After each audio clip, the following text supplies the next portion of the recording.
My name is Madison Wells, and am 22 years old. Standing in my grandmother's dusty attic, I held bank statements that would shatter everything I thought I knew about my family. The papers in my trembling hands revealed that my parents had systematically stolen my college fund for years, funneling every penny to my spoiled sister Brittany. All those times I felt like the forgotten daughter, working multiple jobs while watching Brittany get everything handed to her, suddenly made perfect sense. The favoritism wasn't just in my head. But this discovery was just the beginning of learning how deep their betrayal truly ran. Before we dive into this heartbreaking journey, I'd love to know where you're watching from. Please hit that like button if you've ever felt overlooked in your own family, and don't forget to subscribe for more real-life stories that will shock you. Trust me, what happened next will make you question everything you think you know about family loyalty. Let's get started with how this nightmare began. Looking back to when I was 8 years old and Brittany was 6, the warning signs were already there, blazing like neon lights that somehow everyone chose to ignore. My parents had created what I now recognize as a textbook golden child and scapegoat dynamic, with Brittany basking in the spotlight while I lived in the shadows of their affection. Every birthday, every achievement, every moment that should have been mine was somehow twisted to revolve around my little sister's needs and wants. I remember my 10th birthday party. Or rather, the party that never happened. Mom had promised me a sleepover with my friends, complete with pizza and movies. I spent weeks planning it, writing out invitation lists, and dreaming about finally having something special just for me. But 3 days before the party, Brittany threw a tantrum because she wanted a new dollhouse shed seen at the store. Suddenly, my party money became Brittany's dollhouse fund, and I was told we'd celebrate later with a homemade cake. That later never came. Instead, I watched Brittany play with her elaborate dollhouse while I did dishes and helped fold laundry. The pattern was relentless and soul-crushing. When I brought home straight A's, my parents would give me a distracted "that's nice, honey," before turning their full attention to Brittany's C- art project, praising it like she'd created the Mona Lisa. When I made the honor roll, they missed the ceremony because Brittany had a minor cold and needed someone to bring her soup. When I scored the winning goal in my soccer championship, they weren't there to see it because Brittany had decided she wanted to go shopping for new shoes that same afternoon. The bedroom incident when I was 12 still makes my chest tighten with remembered humiliation. It'd been saving my allowance for months to redecorate my small room, buying posters and a new bedspread with my babysitting money. The day after I finished arranging everything perfectly, Brittany walked in, looked around, and announced she wanted the bigger room because mine was prettier now. Within an hour, my parents were helping her move her things into my space, while directing me to pack up and relocate to her cramped room with the broken window that never quite closed properly. When I protested, tears streaming down my face, Dad just shrugged and said, "She's younger, Madison. She needs more space to play." The fact that I was older and had actually earned the right to that room through my own hard work meant nothing. Brittany's wants always trumped my needs, my feelings, my very existence in that house. I spent that night crying in my new, smaller room, listening to Brittany giggling with friends in what used to be my sanctuary. School became my escape, but even there, the favoritism followed me. When parent-teacher conferences came around, my parents would arrive 15 minutes late to my meetings because they'd spent extra time gushing over Brittany's mediocre performance with her teachers first. I watched other kids' parents beam with pride over their children's accomplishments, while mine seemed to view my success as an expected baseline rather than something worth celebrating. The graduation incident was perhaps the cruelest blow of my high school years. My parents had promised me a special trip after graduation, something to commemorate all my hard work and academic achievements. It'd been valedictorian, earned multiple scholarship offers, and maintained perfect attendance while working part-time to help with family expenses. For months, they talked about this trip like it was a done deal, letting me research destinations and dream about finally having their undivided attention for a few days. 2 weeks before graduation, I overheard them on the phone with a travel agent, and my heart soared, thinking they were finalizing our plans. Instead, I discovered they were booking Brittany a shopping trip to New York City with her friends because she'd had a hard year dealing with the stress of me graduating and getting so much attention. My promised trip evaporated into thin air, replaced by a card with $50 and instructions to treat yourself to something nice. That night, I lay in my cramped room staring at the cracked ceiling, wondering what I'd done wrong to deserve such treatment. I'd followed every rule, exceeded every expectation, sacrificed my teenage years to be the perfect daughter, and yet somehow I remained invisible, while Brittany's every whim was treated like a royal decree. The seeds of resentment were planted deep that night, though I still believed that, if I just tried harder, worked more, achieved more, maybe I'd finally earn the love that came so effortlessly to my sister. My senior year of high school should have been filled with excitement about my future, but instead, it became a masterclass in disappointment and manipulation. I'd worked tirelessly throughout high school, maintaining a 4.0 GPA while juggling multiple part-time jobs to save every penny I could for college. My guidance counselor called me a dream student, and universities were competing for my enrollment with scholarship offers and honors program invitations. When acceptance letters started arriving, I felt a surge of hope that maybe, finally, my parents would see my worth. I'd been accepted to Stanford, Northwestern, and several other prestigious universities, with partial scholarships that would cover a significant portion of my tuition. The day my Stanford acceptance letter arrived, I ran into the kitchen, waving it like a victory flag, expecting to see pride in my parents' eyes for the first time in years. Instead, Mom barely glanced up from helping Brittany with her basic algebra homework to mumble, "That's nice, dear. Did you pick up more milk like I asked?" Dad was equally underwhelming, nodding absently while reviewing Brittany's report card full of C's and D's like he was examining a priceless artifact. My Stanford acceptance, the culmination of years of sacrifice and dedication, was treated with less enthusiasm than Brittany's participation trophy from a track meet where Shed placed dead last. But my parents had been promising me for years that money wouldn't be an issue for college. "Don't worry about the finances, Madison," Dad would say whenever I expressed concern about tuition costs. "We've been setting aside money for your education since you were born. You just focus on getting those grades." Mom would nod in agreement, adding, "We want you to have every opportunity to succeed. College is your ticket to a better life."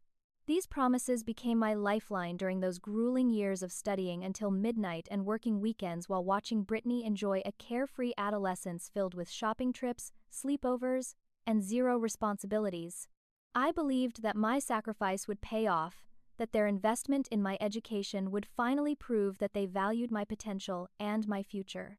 The first crack in this fantasy appeared during a family dinner in March of my senior year. I was excitedly discussing my college options when Dad suddenly got a strange look on his face and started talking about unexpected financial difficulties that had recently emerged.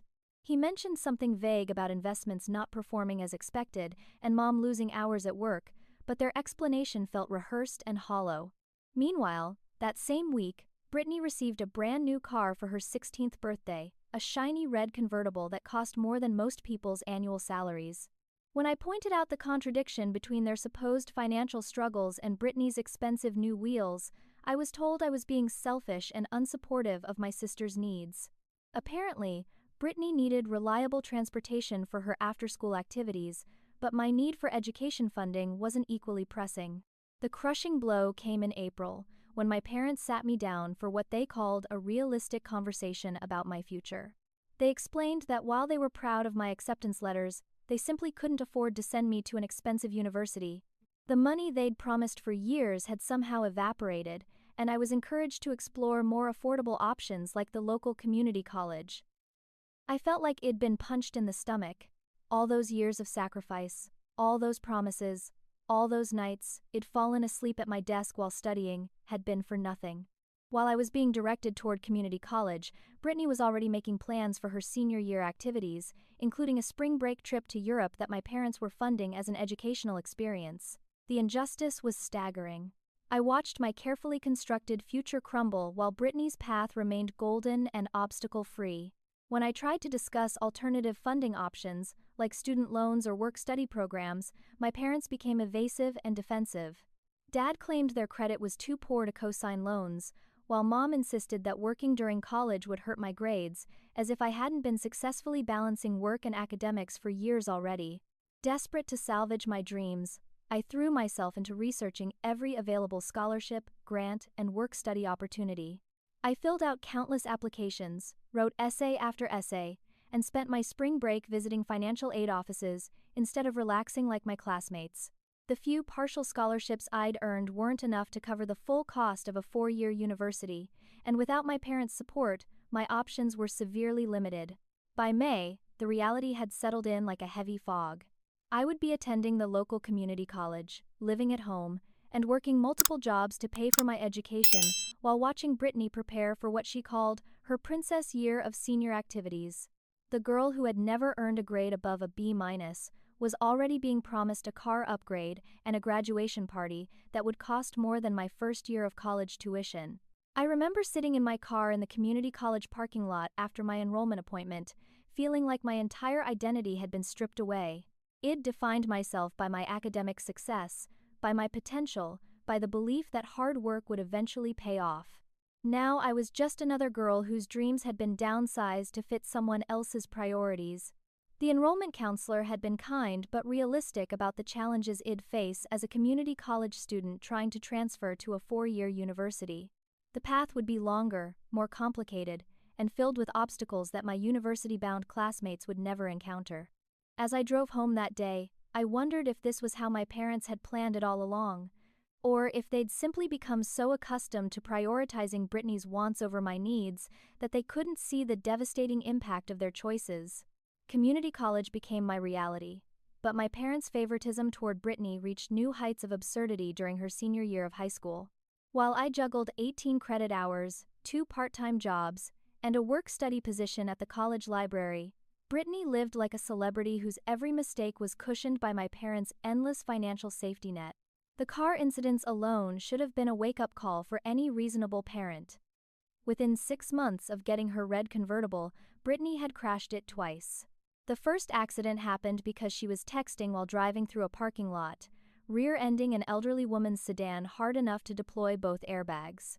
Instead of facing consequences, Brittany came home crying about how traumatic the experience had been, and my parents immediately took her car shopping for a safer SUV.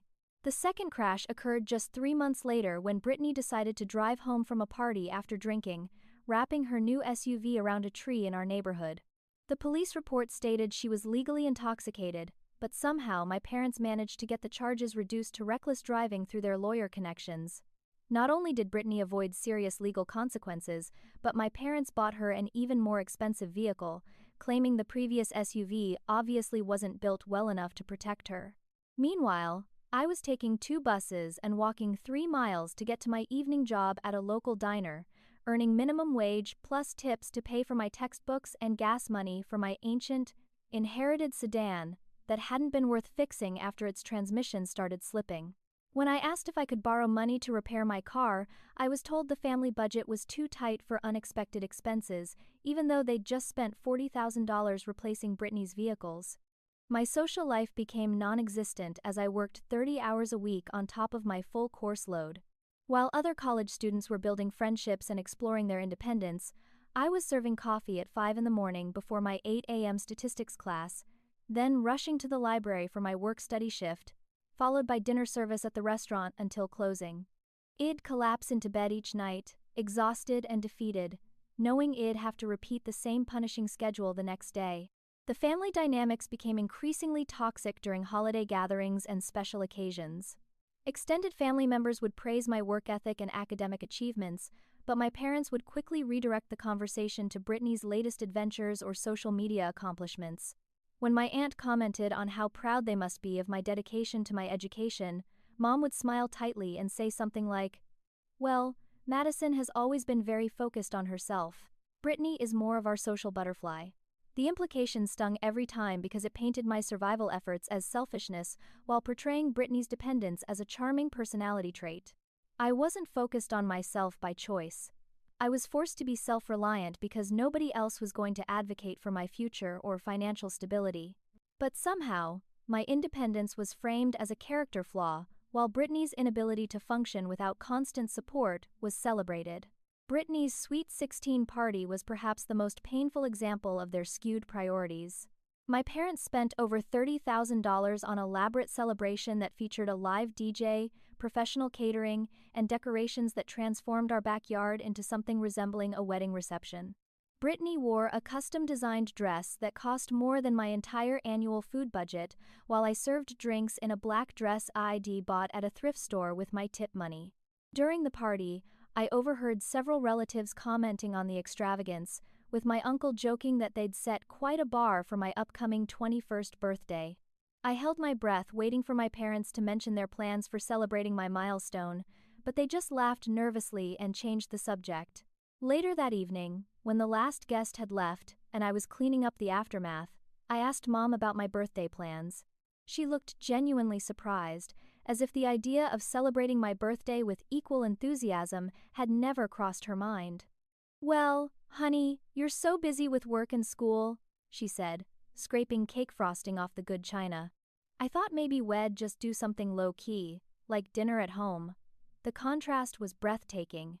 Brittany, who had no job, no significant responsibilities, and no notable achievements, deserved a celebration that rivaled royal galas, while I deserved a homemade dinner because my life was apparently too complicated for genuine celebration. It was during this period that I met Tyler, a fellow community college student who worked at the campus bookstore.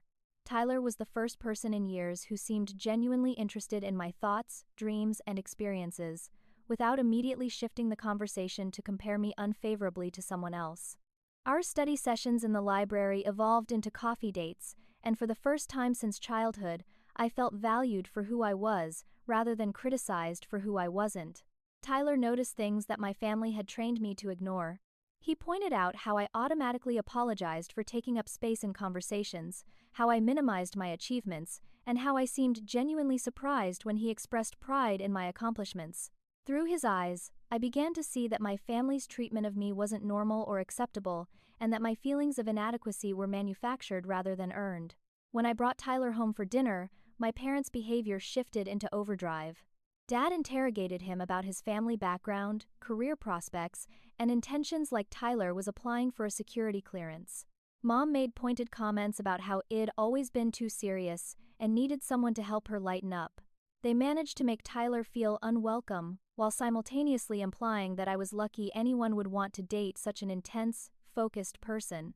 Brittany, sensing an opportunity to create drama, flirted shamelessly with Tyler throughout the dinner, touching his arm while telling stories and laughing at everything he said with theatrical enthusiasm. When Tyler remained politely unresponsive to her advances, she pouted for the rest of the evening and later complained to our parents that I'd been showing off and making her feel left out of the conversation. The aftermath of that dinner revealed how deeply my parents' favoritism had warped their sense of reality. Instead of addressing Brittany's inappropriate behavior or acknowledging Tyler's discomfort, they sat me down the next day to discuss how I needed to be more considerate of my sister's feelings when bringing guests home. According to them, I should have made more effort to include Brittany in the conversation and been less intense about discussing my college plans and career goals. Graduating from community college with honors should have marked a turning point in my relationship with my family, but instead, it became clear that their dysfunction had only deepened with time. At 20 years old, I'd successfully transferred to a 4-year university on academic scholarship, landed a promising internship at a marketing firm, and was finally building the independent life I'd dreamed of since childhood. Yet somehow, my achievements only seemed to intensify my parents' expectation that I should serve as Brittany's financial and emotional support system. The marketing firm offered me a full-time position after graduation, complete with benefits and a salary that felt like winning the lottery after years of surviving on tips and part-time wages. For the first time in my life, I had enough money to consider luxuries, like eating out occasionally or buying clothes that hadn't been previously owned by strangers. I was finally experiencing what it felt like to have my basic needs met, without constant anxiety about the next bill or unexpected expense. Meanwhile, Brittany had dropped out of 3 different colleges in 2 years, unable to maintain the minimum GPA required to keep her enrollment, despite my parents paying full tuition at each institution. Her academic career had been a series of party-filled semesters followed by dramatic withdrawals when professors insisted she actually attend class and complete assignments. Each failure was met with sympathy and excuses from our parents, who blamed everything from learning differences to social anxiety for her inability to succeed in environments where she was expected to show up and try. After her 3rd dropout, Brittany moved back home and spent her days sleeping until noon, shopping with friends using credit cards that mysteriously never reached their limits, and pursuing various creative endeavors that required expensive supplies but never produced any income. She dabbled in jewelry making, photography, painting, and interior design, each hobby requiring my parents to fund new equipment and supplies that would eventually gather dust in her room. The financial dynamic in our family had become increasingly twisted. Despite being a college dropout with no job and no income, Brittany continued to receive the same level of financial support she'd enjoyed as a high school student. Her credit cards were paid by my parents, her car insurance and maintenance were covered, and she received a generous monthly allowance for personal expenses that exceeded what many working adults spent on groceries. Meanwhile, I was expected to contribute to family expenses now that I was successful. When the family's air conditioning unit broke down during a particularly hot summer, my parents called me at work to ask if I could help out with the repair costs. When Brittany's car needed new tires, I was asked to chip in, since we were all family and needed to support each other. The requests were always framed as temporary loans or family obligations, but the money was never repaid, and the expectation of my continued financial contribution became an unspoken rule. The apartment incident was the most blatant example of their willingness to sacrifice my future for Brittany's immediate comfort. I'd been saving every possible penny for 2 years to accumulate enough money for a security deposit and first month's rent on my own apartment. Living at home while working full-time had become unbearable, with Brittany treating me like a live-in maid and my parents expecting me to babysit their grown daughter whenever they wanted to go out. I'd found the perfect one-bedroom apartment in a safe neighborhood near my office, and the landlord had approved my application pending the deposit payment. I was scheduled to sign the lease on a Friday afternoon, and I'd never felt more excited about anything in my life. The prospect of having my own space, my own rules, and my own peace was intoxicating after years of living in chaos. Thursday evening, my parents knocked on my bedroom door with serious expressions and asked to speak with me privately. They explained that Brittany was facing some legal troubles related to a credit card fraud incident and needed immediate financial assistance to hire a lawyer. According to them, if Brittany didn't resolve this situation quickly, she could face criminal charges that would ruin her entire future. They asked if they could borrow my apartment deposit money to pay Brittany's legal fees, promising to pay me back within a month once Dad's next commission check came in. The conversation was carefully orchestrated to make me feel selfish for hesitating. They reminded me of all the sacrifices they'd made over the years, how family should stick together during difficult times, and how disappointed they'd be if I chose my own comfort over my sister's welfare. Feeling trapped and manipulated, I handed over the money that represented months of sacrifice and careful saving. I called the landlord to explain that I'd need to delay signing the lease, and by Monday, someone else had rented my dream apartment. The month deadline for repayment came and went without any mention of my money, and when I finally worked up the courage to ask about it, my parents seemed genuinely surprised that I expected them to honor their promise. "We thought you understood this was more of a family contribution than a loan," Mom said, looking hurt that I'd even brought it up.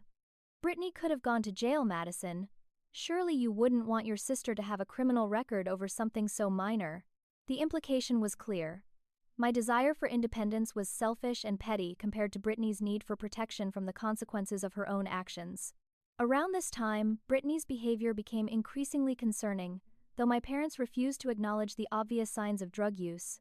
She would disappear for days at a time, return home with expensive items she couldn't explain, and display erratic mood swings that went far beyond typical young adult behavior.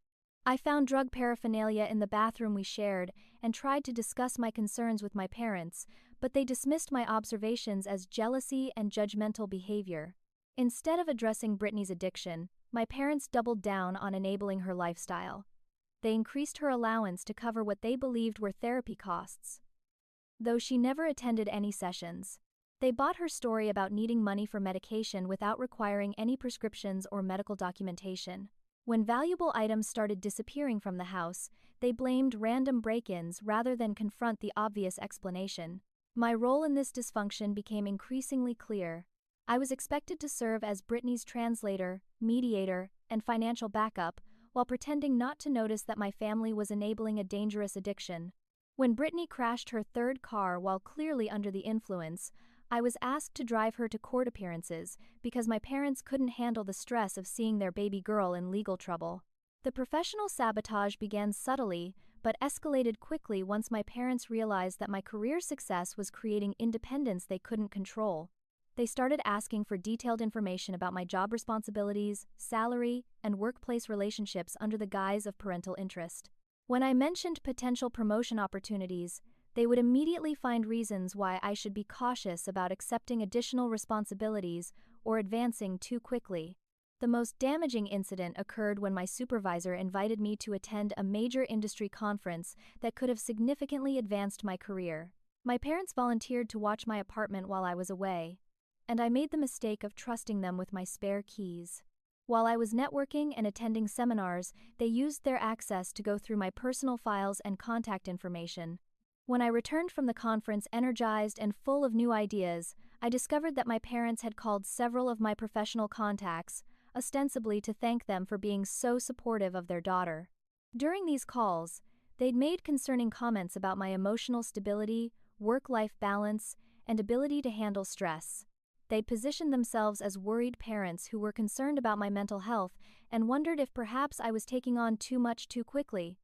The damage to my professional reputation was immediate and devastating. Colleagues who had previously seen me as a rising star in the company began treating me with careful distance, as if I might be fragile or unreliable.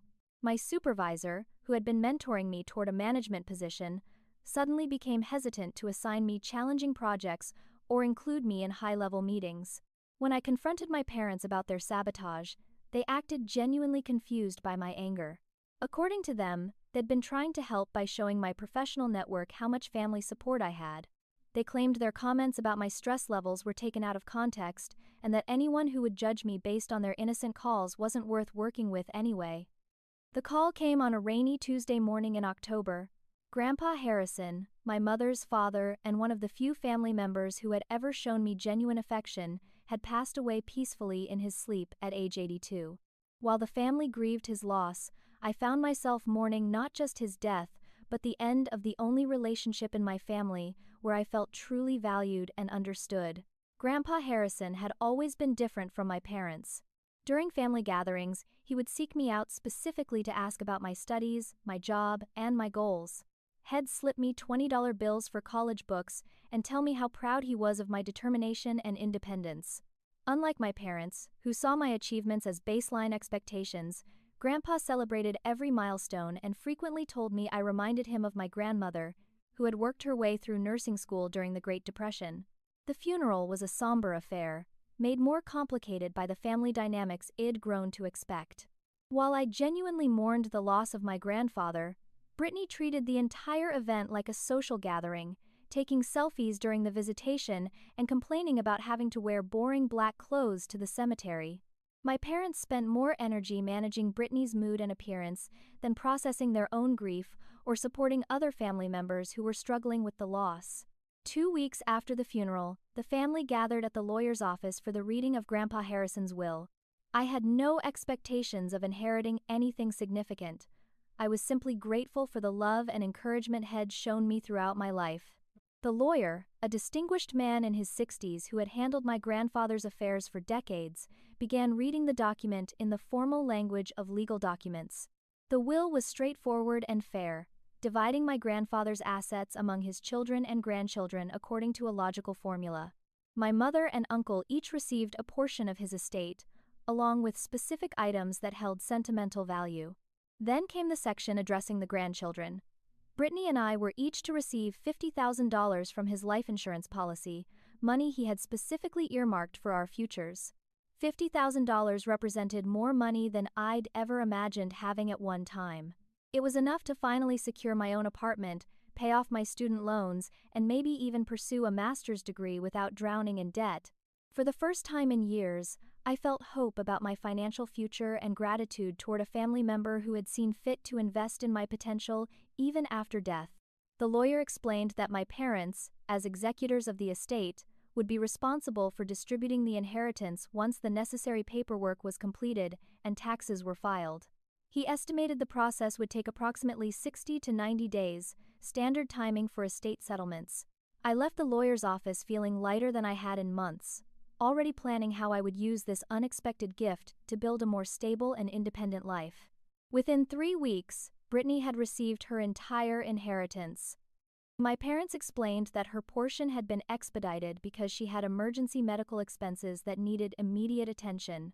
When I asked about the nature of these medical emergencies, I was given vague explanations about stress-related treatments and specialized therapy that required upfront payment. The speed with which her money was processed and distributed seemed miraculous compared to the bureaucratic delays that apparently applied to my inheritance.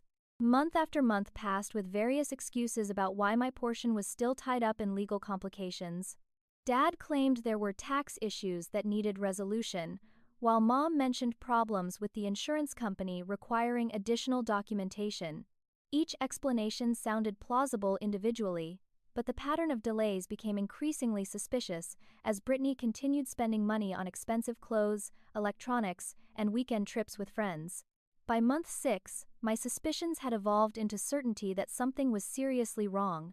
I called the lawyer's office directly to inquire about the status of my inheritance, only to be told that all necessary paperwork had been completed months ago, and there were no outstanding legal or tax issues preventing distribution. According to the lawyer, both inheritances were ready for immediate distribution and had been since early December.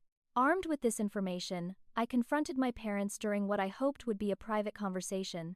Instead of providing straight answers, they became defensive and accusatory, suggesting that my obsession with the money was unhealthy and demonstrated poor character. Dad accused me of being money-hungry and disappointed that I couldn't simply trust them to handle the situation appropriately.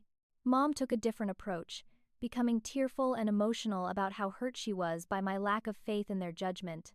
She claimed they were protecting me from making impulsive financial decisions and that my impatience proved they were right to delay the distribution. According to her twisted logic, my desire to receive my rightful inheritance was evidence that I wasn't mature enough to handle it responsibly. The truth finally emerged during a heated family dinner when Brittany, likely under the influence of something that loosened her tongue, began bragging about her recent shopping sprees and expensive purchases. When I pointed out that her spending seemed excessive for someone with no income, she laughed and said she was living off Grandpa's money until something better came along. The casual way she discussed Grandpa's money as if it were entirely hers made my blood run cold. I excused myself from dinner and spent the evening piecing together the timeline of Brittany's purchases with the dates of my inheritance delays. The expensive purses, designer shoes, spa treatments, and luxury hotel stays she'd been posting about on social media had all been funded with money that should have been split equally between us. When I presented this evidence to my parents, they finally admitted that they had used my inheritance to pay off debts Brittany had accumulated through credit card fraud, drug purchases, and legal fees from multiple arrests. They claimed it was a temporary loan that would be repaid once Brittany got back on her feet, but they couldn't provide any timeline or plan for how that might happen. The betrayal was complete and devastating. Not only had they stolen my inheritance, but they had used it to enable Brittany's destructive behavior while lying to me for months about bureaucratic delays. My grandfather's final gift, meant to help me build a better future, had been redirected to fund my sister's addiction and criminal activities. Extended family members who had initially supported my parents' role as executors began distancing themselves once they learned about the theft. My uncle stopped speaking to my mother entirely, while my aunt made pointed comments about family loyalty and moral obligations during holiday gatherings.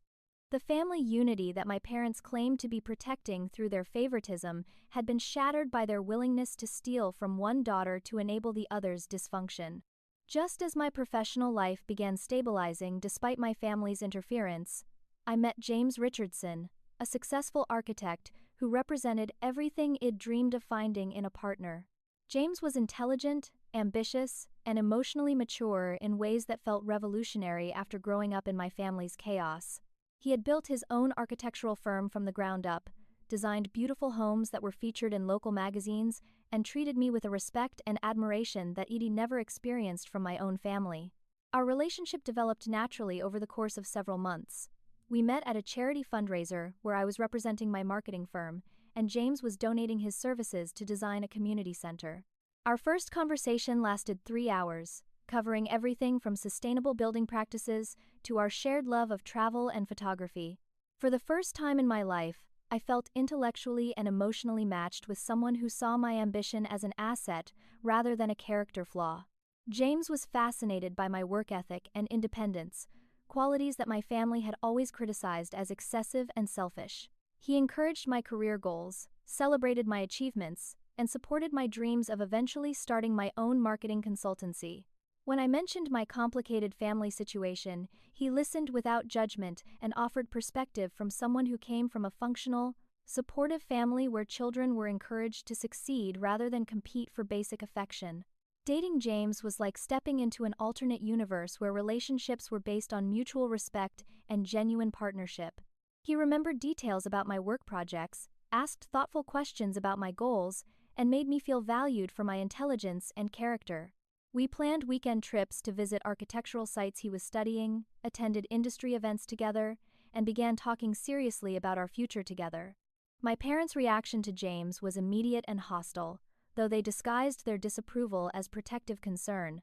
Dad interrogated James about his business finances, client base, and long-term prospects as if he were conducting a hostile takeover rather than getting to know his daughter's boyfriend. Mom made passive-aggressive comments about how James was probably intimidated by successful women and might be looking for someone to take care of him financially. Their behavior during family dinners was calculatedly embarrassing. They would bring up stories from my childhood that portrayed me as difficult, demanding, or antisocial, usually followed by comparisons to Brittany's sunny personality and social ease. They questioned James' motives for dating someone so career-focused and wondered aloud whether he understood how serious and intense I could be in relationships. Brittany's behavior around James was even more problematic than my parents' hostility. She had developed a pattern of showing up wherever James and I were spending time, usually wearing revealing clothing and armed with dramatic stories designed to capture his attention. During our dinner dates, she would call with emergencies that required immediate family meetings. When James came to family gatherings, she would monopolize conversations with flirtatious behavior that made everyone uncomfortable except my parents, who seemed to find her attention-seeking charming rather than inappropriate. The engagement party sabotage was the most devastating example of my family's willingness to destroy my happiness to protect their dysfunctional system. James had proposed during a romantic weekend getaway, presenting me with a ring head designed himself and asking me to build a life with someone who truly valued my strength and independence. I felt like Cinderella finally finding her prince, except my fairy godmother was working for the evil stepfamily. We decided to host a small engagement party at my parents' house, thinking it would be an opportunity for my family to see James in a celebratory context and perhaps begin building positive relationships. I spent weeks planning the event, coordinating catering, decorations, and guest lists while working full-time and managing my usual family obligations. James contributed both financially and practically, treating the party as an investment in our future family relationships. The guest list included James' parents, siblings, and close friends, along with my extended family members and a few colleagues from both of our workplaces. Everything seemed perfect as guests arrived and began mingling in our decorated backyard. James' family was warm and welcoming, his friends were engaging and fun, and even my parents seemed to be making an effort to be gracious hosts. Then Brittany made her entrance, and I knew immediately that something was wrong. She had clearly spent significant time and money preparing for the party, wearing a dress that was more appropriate for a red carpet event than a backyard engagement celebration. Her makeup and hair were professionally done, and she carried herself with the confident sexuality of someone who was hunting rather than celebrating. Throughout the evening, Brittany attached herself to James with increasingly bold behavior. She would touch his arm while talking, laugh excessively at his jokes, and position herself between us during conversations. When James tried to maintain appropriate distance, she would create reasons to pull him aside for private conversations about wedding planning or family traditions. The situation reached its breaking point when I walked into the kitchen to check on the dessert and found Brittany pressed against James near the refrigerator, her hands on his chest, while she whispered something in his ear. James was clearly uncomfortable, trying to step away while maintaining politeness, but Brittany was persistent and aggressive in her pursuit. What happened next was choreographed with devastating precision. As I stood frozen in the doorway, my mother walked in behind me, gasped dramatically and began calling for other family members to come see this. Within moments, the kitchen was filled with relatives who witnessed what appeared to be an intimate moment between my fiancé and my sister, though anyone paying attention could see that James was trying to extract himself from an unwanted advance. Instead of clarifying what they had actually witnessed, my family members began murmuring among themselves about how complicated the situation was and how they hoped this wouldn't ruin the family dinner tradition. My parents expressed concern about how confused James must be feeling and how important it was that everyone take time to process what had happened before making any rash decisions. The evening deteriorated rapidly from that point. James' family, witnessing the dysfunction but not understanding its origins, began making polite excuses to leave early. My extended family members, always eager for drama, lingered to watch the aftermath and whisper among themselves about what they'd witnessed. I found myself in the surreal position of defending my relationship while my own family members suggested that maybe James needed time to figure out his feelings. The final blow came when my parents pulled me aside to discuss how I might have contributed to the situation through my behavior toward Brittany. According to their analysis, I had been excluding Brittany from wedding planning discussions and making her feel unwanted in our family celebrations. They suggested that her behavior was a cry for attention, brought on by my failure to include her appropriately in my relationship. James left the party bewildered and hurt, not by Brittany's inappropriate behavior, which he recognized as manipulation, but by my family's willingness to blame me for the situation and their complete lack of support for our relationship. Over the following days, as my parents continued to pressure me to understand Brittany's perspective and not overreact to what they called a misunderstanding, James began to see the true extent of the dysfunction I'd been living with my entire life. The relationship ended not because James was tempted by Brittany's advances, but because he realized that marrying me meant signing up for a lifetime of managing my family's chaos and manipulation. He loved me deeply, but he wasn't prepared to build a marriage on the foundation of constant crisis management and boundary violations that my family demanded. Meanwhile, my parents continued their campaign to damage my professional reputation through strategic phone calls and social media posts that positioned me as emotionally unstable and difficult to work with.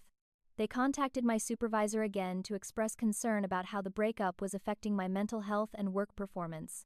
They suggested that I might need professional help to deal with my relationship issues and tendency to overreact to family situations. The cumulative effect of their sabotage was devastating. I lost the promotion opportunity I'd been working toward for months, as my supervisor began to question my emotional stability and ability to handle high-pressure situations. Colleagues who had previously seen me as a reliable and competent professional began treating me with careful distance, as if my personal life chaos might be contagious. Throughout all of these devastating betrayals, there was one family member who had been quietly observing and growing increasingly concerned about the dynamics she witnessed. My grandmother, Patricia, my father's mother, had always been a sharp-eyed woman with strong opinions about right and wrong, but Shed generally stayed out of her son's parenting decisions, even when she disagreed with them. Grandma Patricia was a product of the Great Depression who believed in hard work, personal responsibility, and fair treatment of children, regardless of their personalities or natural talents. Shed raised 4 children as a single mother after my grandfather died young, working multiple jobs to ensure each child had equal opportunities for education and success. Her values were fundamentally incompatible with the favoritism and enabling Shed been watching my parents display for years. Initially, Grandma Patricia had attributed the differential treatment between Brittany and me to personality differences that required different parenting approaches. Shed assumed that I was naturally more independent and academically inclined, while Brittany needed extra support and encouragement to find her path. But as the years passed and the disparity in treatment became more extreme, her discomfort had grown into genuine alarm. The first time Grandma Patricia voiced her concerns was during a private conversation we had while doing dishes after a family dinner. Shed noticed how my parents barely acknowledged my latest promotion while spending the entire evening praising Brittany for completing a basic crafting project. In her direct way, she asked me how I felt about the difference in attention, and I found myself opening up about years of feeling invisible and undervalued. Grandma Patricia listened without judgment as I described the college funding promises that never materialized, the stolen apartment deposit money, and the constant expectation that I should support Brittany financially and emotionally without receiving any support in return. Her expression grew darker as I explained the inheritance situation and how my grandfather's gift had been redirected to fund Brittany's legal problems and drug addiction. "That's not right, honey," she said quietly, her weathered hands gripping the dish towel tightly. "A parent's job is to prepare all their children for independent lives, not to sacrifice one child's future for another child's comfort. What they're doing to you isn't love, and what they're doing to Brittany isn't helping her either." Her validation meant more to me than years of therapy could have provided. For the first time in my adult life, someone in my family was acknowledging that the treatment I'd received was wrong, unfair, and damaging.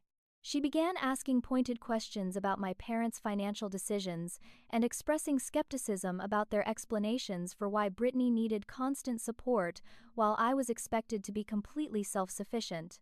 Grandma Patricia's military wife background had given her a keen eye for inconsistencies and a low tolerance for excuses that didn't hold up under scrutiny. She started paying closer attention to family conversations about money, taking mental notes when my parents' stories about their finances didn't align with their spending patterns. She noticed that they claimed to be struggling financially while simultaneously funding Brittany's expensive lifestyle and frequent emergencies. The family dinner revelation was a turning point that crystallized Grandma Patricia's suspicions into active investigation. We were gathered for Sunday dinner when Brittany announced her latest crisis. She needed $5,000 immediately to pay rent and avoid eviction from her expensive apartment. According to her tearful explanation, she'd been fired from her part-time job for personality conflicts with her supervisor, and her roommate had moved out unexpectedly, leaving her responsible for the full rent payment. My parents immediately went into crisis management mode, discussing how they could liquidate investments or take out loans to help Brittany through this latest emergency.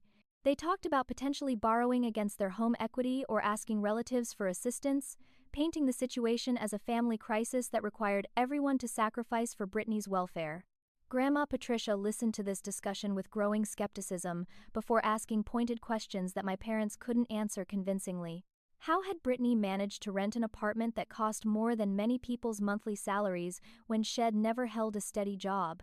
Why wasn't she applying for less expensive housing or considering getting a roommate to reduce costs? What was her plan for avoiding similar crises in the future? When my parents responded with vague explanations about Brittany's special needs and sensitive nature, Grandma Patricia's expression became stony. She'd seen enough entitled behavior and enabling in her long life to recognize it when it was happening in her own family. The fact that they were discussing elaborate financial schemes to fund Brittany's lifestyle, while I sat quietly in the corner, excluded from both the problem and the solution, clearly bothered her deeply. After dinner, Grandma Patricia asked to speak with me privately, and we walked around her garden while she shared her growing concerns about my family's dynamics. She told me that she'd been wondering for years why my parents seemed so determined to keep me financially dependent and emotionally exhausted while providing Brittany with unlimited support and no expectations for growth, responsibility.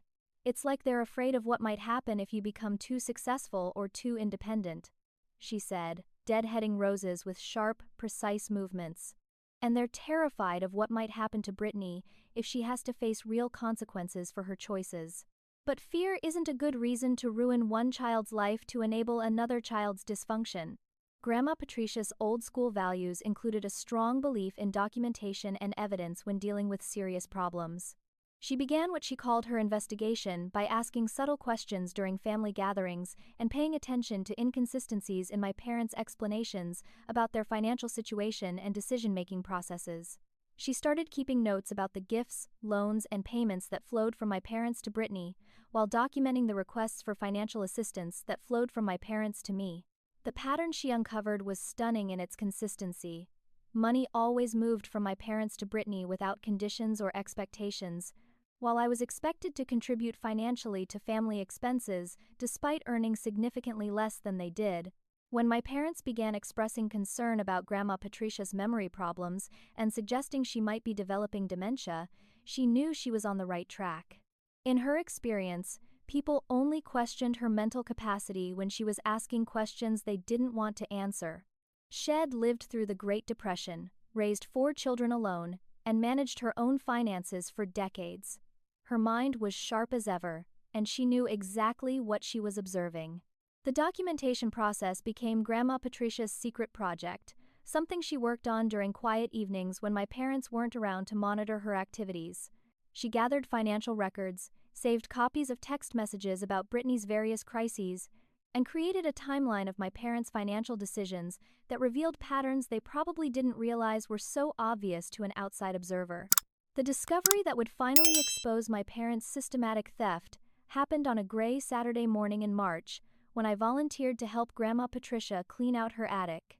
She had been talking for months about organizing her storage space, and I welcomed any excuse to spend time with the only family member who treated me with genuine affection and respect. The attic was filled with decades of family memories, from my father's childhood toys to photo albums documenting family vacations and milestone celebrations. As we sorted through boxes of Christmas decorations and old clothing, Grandma Patricia seemed unusually focused on a particular area near the back wall, where several file boxes were stored behind a stack of seasonal decorations. "Madison, honey, could you help me move these boxes?" she asked, indicating the file storage area. "I've been meaning to organize these financial papers, but they're too heavy for me to handle alone." As we carried the boxes downstairs to her dining room table, I noticed that they were meticulously labeled with years and categories, suggesting a level of organization that went far beyond casual record-keeping. "Your grandfather always said that people who handle money should keep careful records," Grandma Patricia explained as she opened the first box. "He taught me to document everything, especially when family finances get complicated." She began pulling out folders filled with bank statements, insurance documents, and legal papers that seemed to span several decades of family financial history. As we worked through the documents, organizing them by date and category, Grandma Patricia began sharing stories about my grandfather's financial philosophy and his concerns about my parents' money management skills. According to her, had been worried for years about their tendency to make emotional rather than logical financial decisions, especially when it came to their children's futures. "He set up those college funds specifically to prevent this kind of situation," she said, pulling out a folder labeled with my name. "He wanted to make sure both you girls had equal opportunities, regardless of your parents' personal feelings or preferences." The folder contained documents I'd never seen before, including bank statements and investment records that detailed a substantial college fund that had been established when I was born. The statements showed regular contributions and steady growth over 18 years, building to a balance of over $80,000 by the time I graduated from high school. According to the documentation, the account had been set up as an educational trust, with specific instructions that the money could only be used for legitimate educational expenses, like tuition, books, and living costs, while enrolled in an accredited institution. My hands were shaking as I realized what I was looking at. The college fund my parents claimed never existed had actually grown to a substantial amount, more than enough to cover my tuition at any of the universities that had accepted me. The money that could have changed the entire trajectory of my life had been sitting in accounts that my parents controlled but had chosen not to use for its intended purpose. "Keep reading, honey," Grandma Patricia said quietly, handing me another folder labeled with Brittany's name. Her college fund showed identical contributions and growth patterns, reaching the same impressive balance by her graduation date. The difference was in the withdrawal patterns. While my fund remained untouched through my community college years, Brittany's fund showed a series of large withdrawals that began during her senior year of high school and continued through her brief and unsuccessful college career. But the most shocking discovery was yet to come. Hidden behind the college fund documentation was a folder labeled Emergency Access that contained bank statements for my account, showing withdrawals that had continued long after Brittany's fund was depleted. My college fund had been systematically drained to support Brittany's lifestyle, legal problems, and various crises, leaving nothing for its intended purpose. The timeline was devastating in its clarity. While I was working multiple jobs and attending community college because my parents claimed they couldn't afford to help with my education, they were actively stealing money that my grandfather had specifically set aside for my future. Every dollar I'd earned serving coffee before dawn classes, every night I'd fallen asleep over textbooks after closing the restaurant, every sacrifice I'd made to build an independent life had been unnecessary if my parents had simply used my education fund for its intended purpose. Grandma Patricia watched my face as the implications sank in, her expression showing a mixture of sadness and quiet rage. "I've suspected this for years," she admitted, "but I needed proof before I could do anything about it. Your grandfather made me promise to watch out for both of you girls, and I've failed to protect you from their manipulation." The documentation revealed that the theft extended far beyond my college fund. My inheritance from Grandpa Harrison, which my parents had claimed was tied up in legal complications, had been distributed promptly and used to pay off debts that Brittany had accumulated through credit card fraud and drug-related legal problems. Investment accounts that my grandfather had established for both granddaughters had been liquidated to fund Brittany's various failed business ventures and expensive rehabilitation programs that Shed never actually completed. The pattern of financial abuse was comprehensive and systematic, spanning years and involving substantial amounts of money that could have changed my life dramatically. While it'd been struggling to afford textbooks and gas money, tens of thousands of dollars that legally belonged to me had been redirected to enable Brittany's dysfunction and protect her from facing consequences for her choices. "We need to confront them," Grandma Patricia said firmly, her voice carrying the authority of someone who'd dealt with difficult situations throughout her long life. "This stops today." She spent the rest of the afternoon helping me organize the evidence and prepare for what she called the reckoning that was long overdue in our family. The confrontation took place the following Sunday during what my parents thought would be a routine family dinner. Grandma Patricia had insisted on hosting the meal at her house, claiming she wanted to cook for everyone as a special treat. My parents arrived with Brittany in tow, all of them expecting nothing more challenging than Grandma's famous pot roast and polite conversation about family news. After dinner, as my parents relaxed in the living room with coffee and dessert, Grandma Patricia asked everyone to remain seated because she had something important to discuss. The tone of her voice immediately changed the atmosphere in the room, and I watched my parents exchange worried glances as she began placing file folders on the coffee table with deliberate precision. "We need to talk about Madison's college fund," she began, her voice steady and determined.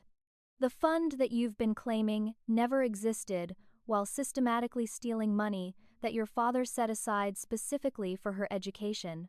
The silence that followed was deafening, broken only by the sound of papers rustling as she opened the first folder and began reading account numbers and withdrawal dates. My parents' reaction was immediate and desperate. Dad tried to interrupt with explanations about family emergencies and temporary loans, while Mom became tearful and defensive about their decision-making process. They claimed they'd always intended to repay the money, and that the withdrawals were necessary to prevent Brittany from facing criminal charges that would have ruined her entire future.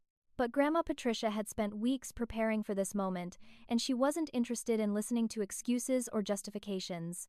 She methodically presented evidence of systematic theft spanning years, including documentation of my inheritance that had been diverted to pay for Brittany's legal problems and lifestyle expenses.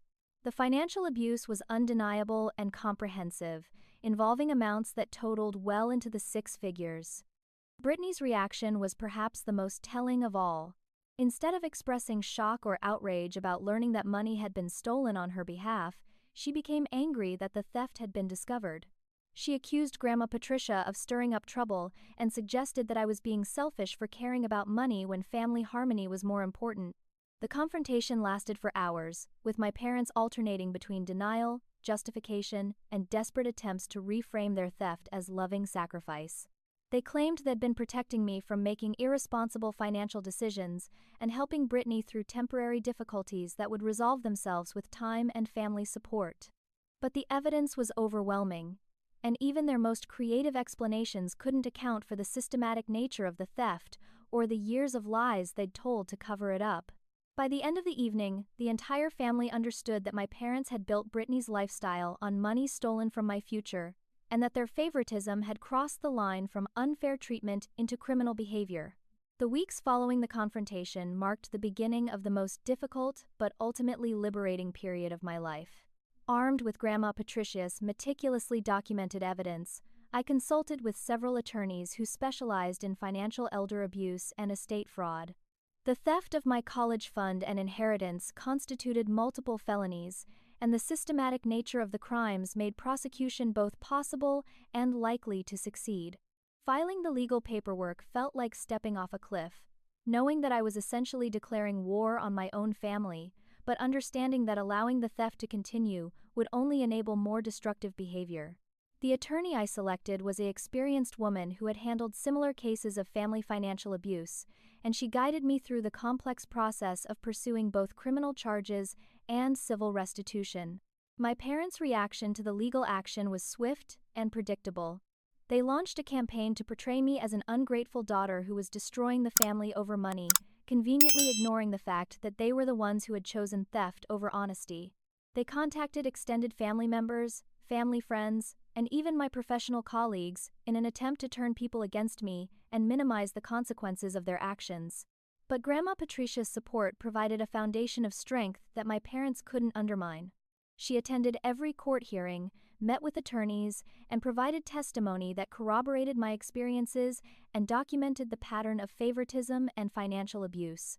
Her presence in my corner gave me credibility and emotional support that made the legal process bearable rather than overwhelming. The investigation that followed revealed the full scope of my parents' financial manipulation.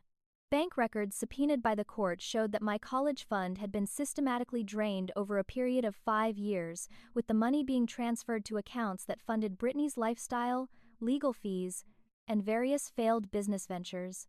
My inheritance from Grandpa Harrison had been similarly diverted within weeks of his death, despite my parents' claims about legal complications and bureaucratic delays.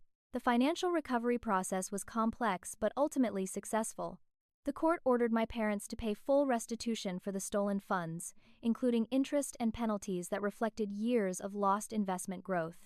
While they claimed they didn't have the money to pay immediately, the court was unsympathetic to their financial difficulties and ordered the sale of assets, including their house and vehicles, to satisfy the judgment. Watching my parents face real consequences for their actions was both satisfying and heartbreaking. They had spent so many years believing that their favoritism was acceptable because it was motivated by love for Brittany, but the legal system didn't recognize parental favoritism as a legitimate excuse for theft and fraud. The criminal charges resulted in probation and community service, while the civil judgment essentially forced them to liquidate their lifestyle to repay what they had stolen. Brittany's reaction to losing her financial safety net was perhaps the most dramatic change in our family dynamic. Without my parents' unlimited financial support, she was forced to face reality in ways that terrified and infuriated her. The expensive apartment, designer clothes, and constant entertainment that had defined her adult life disappeared overnight, replaced by the prospect of working actual jobs and living within her means. Initially, she tried to maintain her lifestyle through credit cards and loans, but without my parents' ability to pay her debts, she quickly found herself in serious financial trouble. The wake-up call came when she was arrested for writing bad checks and faced the prospect of jail time without anyone to bail her out or pay for expensive attorneys. The experience of watching Brittany struggle with real-world consequences was painful but necessary. For the first time in her life, she was forced to confront the reality that actions have consequences and that other people weren't responsible for solving her problems. The process was messy and difficult, but it marked the beginning of genuine change rather than the superficial promises she'd made in the past. My professional life underwent a remarkable transformation once the stress of family financial manipulation was removed from my daily existence.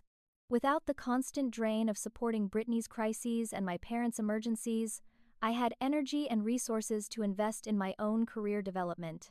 My supervisor, who had been concerned about my emotional stability based on my parents' interference, began to see my true capabilities once the family chaos was eliminated.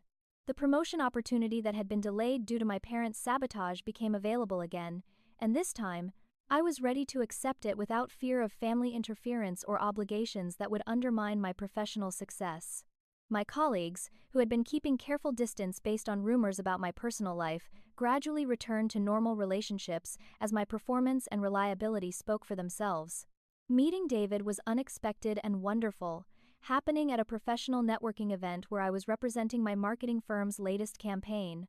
David was a financial advisor who specialized in helping people recover from family financial abuse, and our conversation about professional challenges naturally evolved into discussions about personal experiences with toxic family dynamics. Unlike my previous relationships, which had been complicated by family interference and manipulation, my relationship with David developed in an environment of honesty and mutual support. He understood the challenges of rebuilding life after family betrayal, and his own experience with setting healthy boundaries provided a foundation for our relationship that was based on shared values rather than rescue fantasies or codependent patterns. The healing process was gradual but profound, involving therapy, boundary setting, and the difficult work of rebuilding my sense of self-worth apart from my family's dysfunction.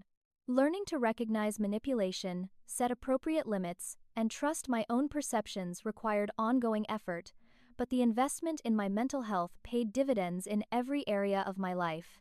Grandma Patricia's role in my recovery cannot be overstated. She provided not only the evidence that made justice possible, but also the emotional support that made healing achievable.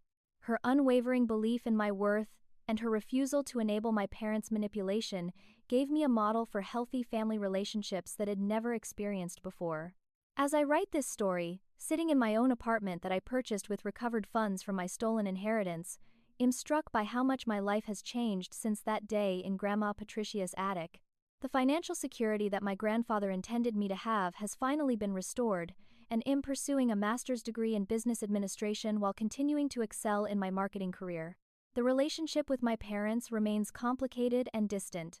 They've never fully acknowledged the damage their favoritism caused or expressed genuine remorse for their theft and manipulation. Contact is minimal and carefully controlled, primarily occurring during major holidays when Grandma Patricia insists on family gatherings where behavior can be monitored and managed. Brittany's journey has been more positive than I expected, though it required her to hit rock bottom before beginning genuine recovery. After her arrest for check fraud, she finally agreed to enter a legitimate rehabilitation program and began the difficult work of addressing her addiction and learning life skills she'd never been required to develop. Our relationship is slowly improving as she gains insight into how our family's dysfunction affected both of us, though trust will take time to rebuild. The most important lesson I've learned through this experience is that family loyalty shouldn't require accepting abuse, theft, or manipulation. Real love involves supporting each other's growth and success, not sacrificing one person's future to enable another person's dysfunction. Understanding this principle has transformed not only my family relationships, but also my friendships, professional interactions, and romantic partnerships. Sometimes, the healthiest choice is walking away from toxic family dynamics, even when that choice involves grief, guilt, and social pressure to maintain harmful relationships. The peace and stability I've found through setting boundaries and pursuing justice has been worth every difficult moment of the journey. For anyone facing similar family dynamics, I want you to know that you deserve better than being the family scapegoat or financial resource.